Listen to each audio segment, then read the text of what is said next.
Singularity did poorly when it came out in 2010.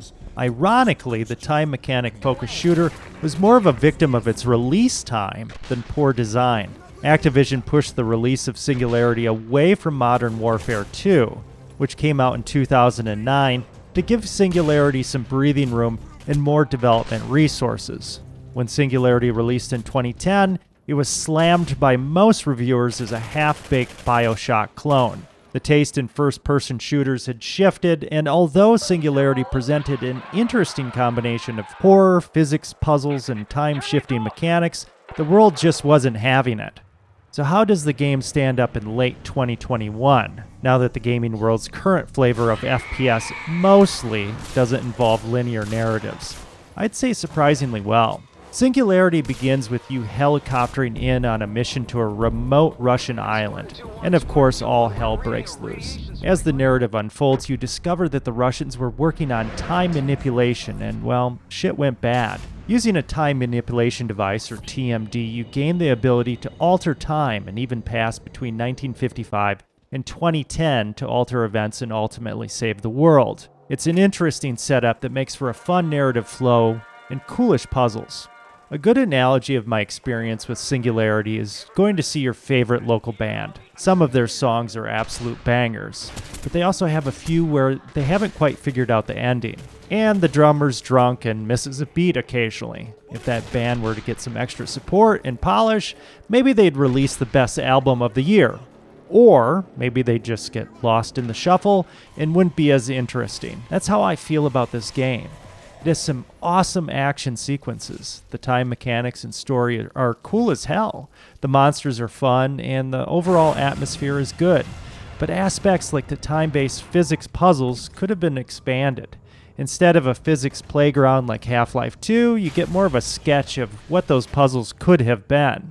Singularity is uneven story-wise. Some parts, especially a quarter of the way through the game, are tight as hell. It's one exhilarating time travel bit after another. It feels like you're playing through a competent sci-fi channel movie.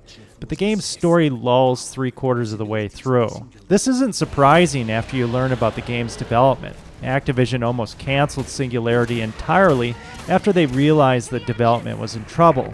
Raven was given a second chance, but they went into what they described as triage mode and chainsawed the story while trying to maintain as much of the good meat as possible. What you get is a lot of good ideas, some interesting and some leaving you scratching your head. Take the weapons, for example. There's a weapon called the Seeker. It's a semi-automatic assault rifle that allows you to guide the bullet in first-person mode with your mouse after you pull the trigger. It's a cool idea and a lot of fun, especially when you make the heads of bad guys explode. There's another guided weapon, the grenade launcher, where you can roll a grenade around with the WSAD keys and detonate. Using that weapon is also fun, but your view doesn't change to the grenade like it does with the Seeker. So it's kind of limited. It felt as if there weren't enough opportunities to use the grenade launcher as it was meant to be used. There were many times in Singularity where one of these special weapons would be resting against a rail, clearly meant for me to pick up and use in the next combat arena, and I wouldn't want to, because my normal loadout was better. You're probably wondering why the hell I would recommend this game. Well, there are a lot of good things in Singularity. My favorite weapon was a sniper rifle where you can slow time and explode the heads of Russian soldiers with pinpoint ferocity. With your TMD, you can age soldiers to bones and dust. For some reason, you can also turn enemy soldiers into acid-puking freaks. I'm not sure what the logic is here, but you learn not to ask too many questions in Singularity and just enjoy the ride. You can disassemble bridges and reassemble them, or reassemble decayed ammo and health pack crates. At one point, you find yourself on a ship that's rusting to pieces as you're trying to escape. There are a lot of great concepts here. They're often utilized in cool ways, but sometimes not so much. That being said, the missteps were never to the point where I thought Singularity was a bad or even mediocre game. Critics slammed Singularity as a middling Bioshock clone back in 2010.